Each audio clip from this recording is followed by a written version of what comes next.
Harka fuunee abdiidha miiltota irra chaanaalii keenya subscribe gochuu hin dagatina.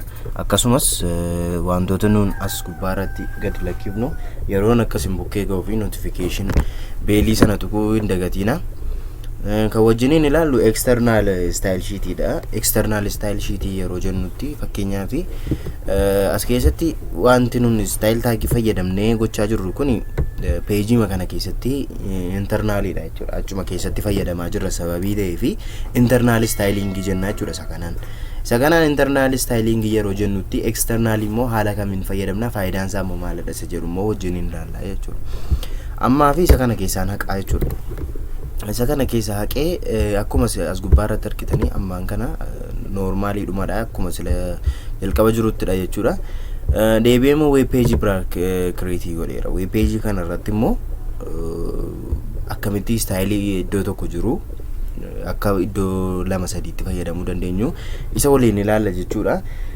Jalqaba irratti maal goona faayilii tokko create goona. New file jennee as gubbaarratti maal jenna faayilii kana save jenna waamsa jechuudha. Bakka kanatti maqaa laannaaf faayilii sanaaf maqaa laannee fi maal goona garuu dirqama .css gochuuni dirqamadha jechuudha. Style ishee jettu kana maqaa barbaadan kennuufii dandeessu. Maqaa keessanis haa ta'u maqaa wanta barbaadan ilaachuufii dandeessu. Garuu xumura irratti maal qabaachuu qabdi ishee kana qabaachuu qabdi jechuudha dirqama. Kana booddee maal jenna save jenna. Save erga jennee booddee asitti gubbaarratti nuuf dhufaa jechuudha. Amma as keessatti style gochuu jalqabna jechuudha. Amma maal goona bakka kanatti fakkeenyaaf background body jenna. Body kanaaf immoo kalarii akkamii ilaalla. Kalariin body kanaa guutummaan isaa maal nuuf haa ta'u fakkeenyaaf ready haa ta'u jenna. Ready haa ta'u jennee save goone amma utuu dhufnee refresh goone wanta tokko hin jiru. Page isa lammaffaarraa refresh yoo goone wanta tokko hin jiru. Sababiin isaa maaliif import gochuu qabna jechuudha. Akkasuma goone style qofa barreessinee fi dhufee hin seenu jechuudha. Kana gochuuf immoo import gochuuf immoo eessa dhanna head party keessa dhufna. Head party jechuun kanaa fi kana gidduu jechuudha. Taagii kana gidduu ergas gidduu dhufne maal goona bakka kanatti maal jenna link jenna. Link erga jennee link jennee really ishee jettu kana style sheet jenna. Sababiin isaa style sheet maal gochaa jirra import gochaa jirra sababii ta'eef eessa external irraa jechuudha.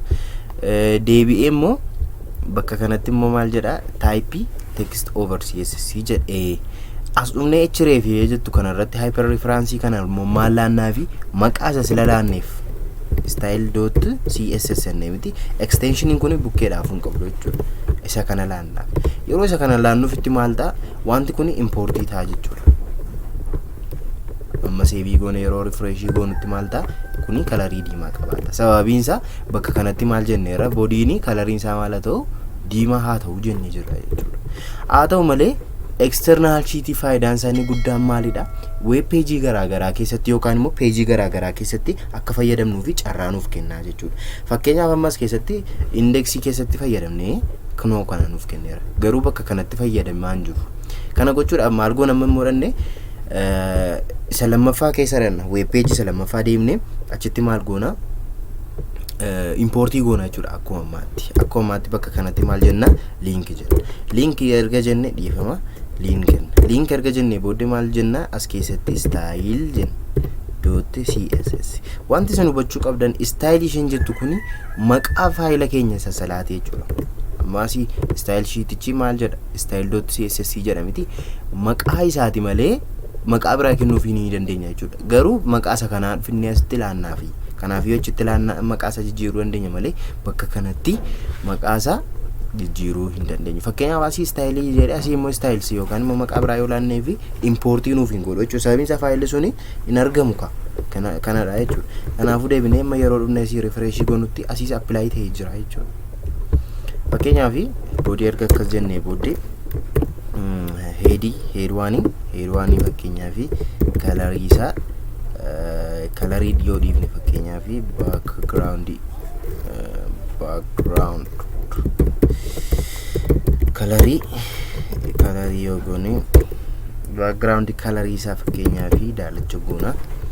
Daalacha erga goone booddee amma gaa H1 warri ta'an kun asiis H1 kanadha. Asiis H1 kana kun hundumti isaanii background akkamii qabaatu background daalacha qabaatu jechuudha. Yeroo refresh goonu fakkeenyaaf akkuma argaa jirtan kana jechuudha. lamaan isaanii maal ta'aniiru akka kanatti istaayilii haaraa argataniiru jechuudha. Istaayilii haaraa argatan kana immoo akkuma kanaan dura jenne istaayilii asitti jennee fakkeenyaa fi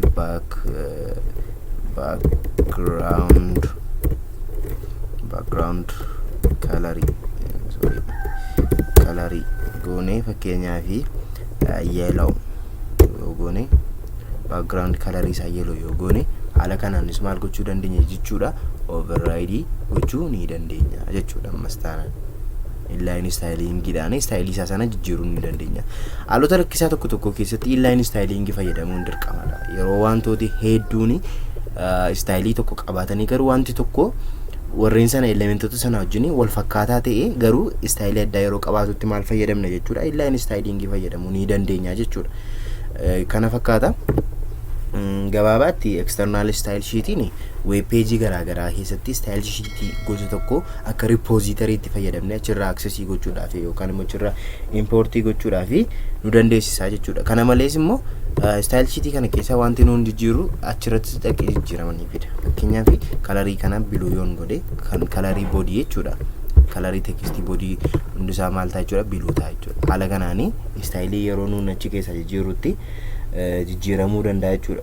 Websaayitii tokkoo fi istaayilii gosa tokko wal fakkaataa warreen qaban fakkeenyaaf yeroo baay'ee background faa wal fakkaataa qabaachuu danda'u. Haala kanaanii fayyadamuu ni dandeenya jechuudha. Gabaabaatti external sheetiin kanaafidha jechuudha kan inni nu fayyadu. Kutaa itti aanu wal argina irra deebiin kun Miltoo Tech chaanaalii keenya subscribe gochuu hin dagatinaa. Galatooma.